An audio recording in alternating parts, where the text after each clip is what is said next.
Class 10th का mathematics का exercise 3.2 जो है chapter pair of linear equation in two variable का क्वेश्चन नंबर सेकंड लेकर आई हूँ। इससे पहले हमने एलिमिनेशन सब्स्टिट्यूशन मेथड किया था फर्स्ट क्वेश्चन। अब सेकंड क्वेश्चन करते हैं। सेकंड क्वेश्चन में बोला solve 2x + 3y = 11 and 2x - 4y = -24 and hence find the value of m which y = mx + 3। ठीक है, हमें m की वैल्यू निकालनी है और हमें y भी दे रखा है mx + 3, लेकिन दो इक्वेशन हमें दे रखी है। सबसे पहले क्या करना है, हमें इक्वेशन लिखनी है। ठीक है, इक्वेशन क्या दे रखी है, 2x + 3y = 11, ये फर्स्ट इक्वेशन है हमारे पास, और दूसरी है 2x - 4y = -24, ये आपको क्या दे रखी है, सेकेंड इक्वेशन दे रखी है। ठीक है, अब इसको क्या करना है, इसको पहले सॉल्व करके x और y की वैल्यू निकाल सकते हैं हम। ठीक है ना, तो x और y की वैल्यू निकालने के लिए हम क्या करेंगे, टेकिंग इक्वेशन 1 लेंगे। फर्स्ट इक्वेशन ली, यहाँ से ले लिया हमने 2x + 3y = 11, यहाँ से हो गया 2x = क्या हो जाएगा 11, प्लस का हो जाएगा तो -3y हो जाएगा। ठीक है ना, और x मल्टीप्लाई में है 2 के साथ, तो 2 नीचे चल जाएगा डिवाइड में, तो x - 3y अपॉन क्या हो गया 2 हो गई, ये हमें मिल गई x की वैल्यू। ठीक है, ये आप डाल दो थर्ड। ठीक है, अब लिख दो putting the value of x जो निकाली हमने वो इक्वेशन 2 में करनी है, क्योंकि हमने फर्स्ट से निकाली है तो हमें सेकंड में पुट करनी होती है। ठीक है, तो पुटिंग कर दो या सब्स्टिट्यूट कर दो। ठीक है, तो पहले इक्वेशन सेकंड लिखो कि 2x - 4y = क्या है, -24 है। ठीक है, तो 2 का 2 लिखा, x की जगह डाल दिया आपने 11 - 3y अपॉन 2 - 4y = क्या हो गया -24 हो गया। ठीक है, अब देखो यहाँ पे ये क्या है, मल्टीप्लाई में है और ये ऊपर नीचे है तो कट हो जाएगा। यहाँ पे आ गया 11 - 3y, यहाँ पे हो गया -4y, और यहाँ पे क्या हो गया -24 हो गया। ठीक है, y वाले देखो माइनस प्लस, तो 3y में 4y प्लस किया तो 7y, बड़े में माइनस है तो माइनस, यहाँ पे -24, ये प्लस का है, इधर जाएगा तो माइनस का हो जाएगा, तो -7y = माइनस प्लस, तो 35 हो गया, बड़े में माइनस, तो माइनस कैंसिल आउट, तो y = क्या हो गया 35/7 हो गया, तो 7 5 होता है, तो y की वैल्यू क्या मिल गई हमको, 5 मिल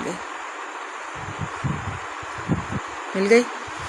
यहाँ पे अब पुट कर दो, putting the value of y in equation third. ठीक है, तो x = क्या हो गया 11 - 3, y की जगह क्या आ जाएगा 5 आ जाएगा अपॉन 2, तो x = क्या हो गया 11 - 3 5 15 अपॉन 2, तो 11 में से 15 जाता है तो -4/2 आता है, तो 2 2 जा, तो x कितना मिल गया हमको -2 मिल गया। ठीक है, इतना समझ में आया। अब हमको क्या दे रखा था, हमें क्वेश्चन में क्या दे रखा था, y = mx + 3 दे रखा था। y = क्या हो गया mx + 3 दिया हुआ है, क्योंकि हमें m की वैल्यू निकालनी है। अभी तक तो हमने x और y की निकाली है।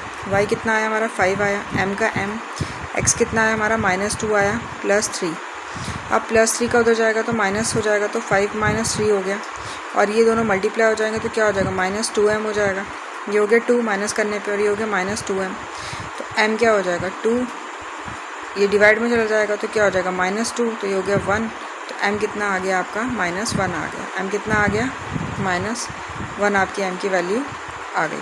ठीक है, क्लियर हो गया। तो इसका सॉल्यूशन क्या है इक्वेशन का, x आया -2, y कितना है 5, और m की वैल्यू क्या आ गई -1 आ गई। ठीक है, चलो नेक्स्ट पे चलते हैं। नेक्स्ट क्वेश्चन क्या बोला है कि from the pair of linear equation of for the following problems and find the solution bye substitution method, मतलब हमें इनके क्या करने हैं, लीनियर इक्वेशन को सॉल्व करना है। ठीक है, प्रॉब्लम वाले हैं ये सॉल्यूशंस, तो इनको वो करना है और इनके सॉल्यूशन निकालने सब्स्टिट्यूशन मेथड से। ठीक है, सबसे पहले क्या बोला हुआ है कि हमें बोला हुआ है कि the difference between 2 number is 26। ठीक है, 2 नंबर का डिफरेंस कितना है 26 है, मतलब 2 नंबर को हम क्या करेंगे माइनस करेंगे तो क्या आ जाएगा 26 आ जाएगा, है ना। तो 2 नंबर हमें मालूम है, नहीं मालूम है, तो हम क्या कर देंगे लिख देंगे। ठीक है, अभी तो सुन लो, the difference between 2 number is 26 and 1 number is 3 times ज़्यादा, एक नंबर दूसरे नंबर से 3 गुना ज़्यादा है। ठीक है, तो हम ले लेंगे कि लेट द लार्जर नंबर हमने ले लिया x ले लिया। ठीक है, और स्मॉलर नंबर हमने क्या ले लिया, तो स्मॉलर नंबर हमने y ले लिया। ठीक है, अब अकॉर्डिंग टू क्वेश्चन में क्या बोला हुआ है, क्वेश्चन में ये बोला हुआ है कि the difference between two number, दो नंबर का डिफरेंस मतलब x और y दो नंबर थे, इनके बीच का डिफरेंस मतलब माइनस कितना है 26 है। ये पहली इक्वेशन बन गई आपकी। दूसरे में क्या बोला है, one number is 3 time the other, एक नंबर जो है वो क्या है 3 गुना ज़्यादा है। ठीक है, तो x क्या है बड़ा है, तो x क्या होगा 3 टाइम y के होगा, तो x इक्वल टू क्या हो जाएगा 3 टाइम y के हो जाएगा। ठीक है, समझ में आ गया, क्योंकि बड़ा है तो फिर बड़ा ही होगा ना। ठीक है ना, बड़ा मतलब कि अगर x 3 है तो y कितना होना चाहिए 1 होना चाहिए। ठीक है ना, और अगर x हमारा 9 है तो y कितना होना चाहिए, x 9 है तो y हमारा 3 होना चाहिए। 3 गुना है ना, 3 गुना। समझ में आ गई बात। ठीक है, तो यहाँ पे क्या हो गया, ये इक्वेशन बन गई। ठीक है, अब इनको क्या करना है, हमें सॉल्व करना है किससे, सब्स्टिट्यूशन मेथड से। ठीक है, तो इसको सब्स्टिट्यूशन मेथड से करो सॉल्व, उसे ऊपर कर लेती पहले मैं। ठीक है, तो सब्स्टिट्यूशन मेथड से सॉल्व करेंगे, लिखेंगे कि solving equation 1 and 2 by substitution method. ठीक है, तो ले लो पहले टेकिंग इक्वेशन 1 ले लेंगे, नहीं टेकिंग इक्वेशन 2 ले लो आप सीधा। क्यों, क्योंकि x इक्वल टू क्या दे रखा है 3y दे रखा है ना, नहीं x इक्वल टू 3 दे रखा है, तो आप इक्वेशन 1 ही ले लो ना, सीधा 1 में ही पुट कर देंगे इसको। ठीक है, तो हम लिख लेंगे टेकिंग इक्वेशन 1 क्या है, x minus y equal to 26 है। ठीक है, और x कितना दे रखा है 3y के इक्वल दे रखा है, तो x की जगह क्या आ जाएगा 3y आ जाएगा, और यहाँ पे माइनस वाई इक्वल टू 26 हो गया ना, यहाँ पे समझ आ रही है ना बात। ठीक है ना, तो क्या होगा 2y इक्वल टू क्या होगा 26 हो गया, तो y इक्वल टू क्या होगा 26/2, तो y कितना आ गया 13 आ गया। ठीक है ना, y कितना मिल गया 13 मिल गया आपको। ठीक है, अब y आपको 13 मिल गया, आपको पता है x इक्वल टू क्या है 3y है। ठीक है, तो x क्या हो जाएगा 3 इंटू वाई कितना है 13 है, तो x कितना आ जाएगा आपका 39 आ जाएगा, 3 गुना है ना। तो x हमने क्या लिया हुआ था, 2 नंबर हमको मिल गए, 2 नंबर पूछा था हमको, तो हमने एक मिला हमें 39 और एक मिला हमें 13। ठीक है, तो लिखना है कि 2 नंबर्स आर 39 एंड 13। क्लियर। चलो नेक्स्ट में बोला हुआ है कि the larger of 2 supplementary angle exceed the smaller by 18 degree, find them. ठीक है, हमें बोला है कि जो लार्जर है 2 सप्लीमेंट्री एंगल में, वो एक एंगल को एक्सीड कर रहा है कितने 18 डिग्री से, तो हमें दोनों एंगल बताना है। ठीक है, अब आपको पता है कि हम ले लेंगे लेट द लार्जर एंगल भी क्या ले लिया हमने x डिग्री ले लिया। ठीक है, और जो स्मॉलर एंगल था वो हमने क्या ले लिया, वो हमने y डिग्री ले लिया। ठीक है, अब हमें पता है कि जो 2 सप्लीमेंट्री एंगल होता है उसका सम कितना होता है 180 डिग्री होता है ना। हमें लिखना है कि by definition the sum of 2 supplementary angle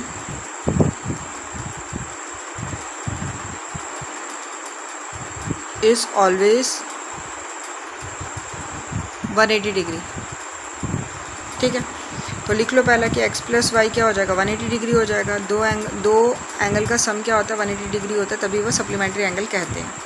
अब क्या बोला है कि the larger of 2 supplementary angle, दोनों में से जो बड़ा वाला है वो क्या कर रहा है एक्सीड कर रहा है स्मॉलर में 18, मतलब जो लार्जर है मतलब कि x वो क्या कर रहा है इक्वल टू स्मॉल वाले में, स्मॉल के लिए y उसमें 18 ऐड करा रहा है। ठीक है, ठीक है, समझ में आ रही बात कि the larger angle exceed the smaller by 18। ठीक है, अब इन दोनों को क्या कर दो सॉल्व कर दो आप सब किससे, सब्स्टिट्यूशन मेथड से। ठीक है ना, तो देखो यहाँ पे x equal to y plus 18 दे रखा है, तो आप लिखेंगे टेकिंग इक्वेशन 1 लेंगे। 1 क्या है आपके पास x plus y equal to क्या 180 है। ठीक है, x की जगह क्या आ जाएगा y प्लस 18 आ जाएगा, और यहाँ पे प्लस y ऑलरेडी है इक्वल टू 180 हो गया ना आपके पास। ठीक है ना, अब क्या हो गया y प्लस वाई क्या हो गया 2y हो गया, और प्लस 18 इक्वल टू 180 हो गया ना। तो यहाँ पे क्या हो गया 2y इक्वल टू 180 प्लस का 18 वहाँ जाएगा तो माइनस का हो जाएगा, तो कितना हो गया 162 हो गया, और ये क्या हो गया 2y। ठीक है, तो यहाँ से आप निकाल लो y इक्वल टू क्या आ जाएगा 160 डिवाइडेड बाई 2, तो 2 8 16 2 1 2, तो y आपको कितना मिल गया 81 मिल गया। ठीक है, y आपको क्या मिल गया 81 मिल गया, तो आप x यहाँ से निकाल सकते हो। x आपका क्या हो जाएगा y 81 है, और प्लस 18 कर दोगे तो कितना हो जाएगा 99 हो जाएगा 99। तो 2 एंगल हमें मिले, एक 99 मिला और एक 81 मिला। कर लो 99 और 81 को जब आप प्लस करोगे तो कितना आ जाएगा 180 आ जाएगा। तो आपको क्लियर हो गया कि 2 एंगल का सम 180 तब होता है जब वो सप्लीमेंट्री होता है। ठीक है, तो 2 एंगल आपको मिल गए। कौन कौन से मिल गए? एक 99 डिग्री और एक 81 डिग्री। क्लियर? चलो नेक्स्ट क्वेश्चन पे जाते हैं। नेक्स्ट क्वेश्चन में क्या बोला हुआ है? नेक्स्ट क्वेश्चन में बोला है कि the coach of a cricket team by 7 bats and 6 ball for 3800। एक कोच है क्रिकेट टीम का, उसने क्या किया, 7 बैट और 6 बॉल खरीदे, तो उसको कितने पैसे लगे? 3800 लगे। उसके बाद she buy 3 bat and 5 ball for 175। उसके बाद उसने फिर से 3 बैट और 5 बॉल खरीदी और अब उसको कितने पड़े? ये 1750 के। तो हमें कॉस्ट निकालनी है each bat and each ball की, मतलब एक बॉल और एक बैट की निकालनी है। ठीक है, यहाँ पे मैं कर देती हूँ ऐसे। ठीक है, तो ले लेंगे कि let the cost of one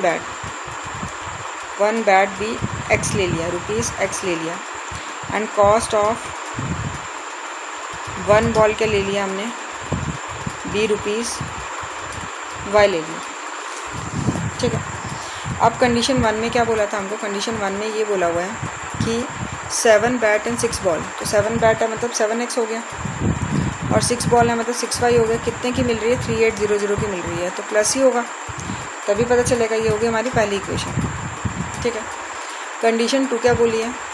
condition 2 में हमें ये बोला हुआ है कि उसने क्या किया, 3 बैट और ख़रीदे और 5 बॉल और ख़रीदी। अब कितने की पड़ी उसको? 1750 की। तो हमें इनकी कॉस्टिंग निकालनी है। ठीक है, अब क्या करेंगे, इसको सॉल्व करने के लिए हमें क्या करना है, किसी एक की वैल्यू निकाल देंगे। ठीक है, मैं इजी बनाने के लिए लिखूँगी कि taking equation second. Taking equation second ली मैंने। ठीक है, इक्वेशन सेकेंड क्या है? 3x + 5y = क्या है? 1750 है। ठीक है, यहाँ से 3x = क्या हो जाएगा? 1750 प्लस का हो जाएगा तो -5y हो गया, अरे मल्टीप्लाई में तो उधर डिवाइड हो जाएगा, तो x = 1750 - 5y/3। ये मुझे x की वैल्यू मिल गई। अब यहाँ से पुट कर दूँगी, putting the value of x in equation 1। ठीक है, ये थर्ड आ गई। 1 इक्वेशन क्या हमारी? 7x + 6y = क्या है? 3800 है। ठीक है, इसमें आपने क्या करना है, इसको पुट करना है। तो 7x x की जगह क्या आ जाएगा आपका? ये वाला आ जाएगा 1750 - 5y/3 आ गया, प्लस 6y = 3800। ठीक है, अब सॉल्व करो। ठीक है, सॉल्व करने के लिए क्या करना पड़ेगा? यहाँ 1 ले लो, इसको पूरे को कर दो, 3 1 = 3 कर दो, 1 को इसके साथ करोगे तो सेम वही आएगा। ठीक है, तो 7 यहाँ लिख लो, 1750 - 5y हो जाएगा आपका, और यहाँ पे प्लस है तो 3 6 कितना हो गया? 18y हो गया, और यहाँ पे क्या हो गया? 3800 हो गया। ठीक है, फर्दर इसको सॉल्व करो। 7 को 1750 से मल्टीप्लाई करेंगे तो कितना आएगा?